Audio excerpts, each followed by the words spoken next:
നാളെയാണല്ലോ ചിങ്ങം 1. ചിങ്ങം 1-ന് ഒരു പ്രത്യേകതയും കൂടെയുണ്ട്. ഞങ്ങളുടെ വെഡ്ഡിങ് ആനിവേഴ്സറിയും കൂടെയാണ്.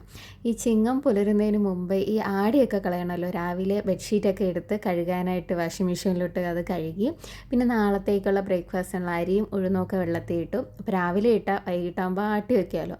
പിന്നെ ഉച്ചയ്ക്കത്തുള്ള ലഞ്ചും കാര്യങ്ങളും ഒക്കെ കഴിഞ്ഞ് ഞാൻ നാട്ടിൽ നിന്ന് വന്നപ്പോൾ കാരക്ക കൊണ്ടുവന്നിട്ടുണ്ടായിരുന്നു. അത് ഉപ്പിലിട്ട് വെച്ച് അതൊന്ന് അച്ചാറുമാക്കി, എന്നിട്ട് കുറച്ച് നേരം റെസ്റ്റൊക്കെ എടുത്ത് കഴിഞ്ഞിട്ട് വൈകിട്ട് ചായയും പഴംപൊരിയൊക്കെ ഉണ്ടാക്കി അതും കഴിച്ചു. പിന്നെ വൈകിട്ട് മാവ് വാട്ടി വെച്ചിട്ടാണ് പിന്നെ ഞാൻ എൻ്റെ ക്ലീനിങ് പരിപാടിയിലോട്ട് കടന്നത്. ഏട്ടനായിരുന്നു ഫാനൊക്കെ തുടയ്ക്കലും കാര്യങ്ങളൊക്കെ. ബാക്കി തൂക്കലും തുടയ്ക്കലും ഒക്കെ ഞാനായിരുന്നു. അങ്ങനെ കുളിയൊക്കെ കഴിഞ്ഞിട്ട് വിളക്കൊക്കെ ഒരുക്കി തെളിയിച്ചു. ഗുരുവായൂരിൽ നിന്ന് കൊണ്ടുവരുന്ന ഈ ഹരിചന്ദനം ഉണ്ടല്ലോ, അത് ഞാൻ എപ്പോഴും ഇടും കേട്ടോ വൈകിട്ട് കുളിയൊക്കെ കഴിഞ്ഞിട്ട്.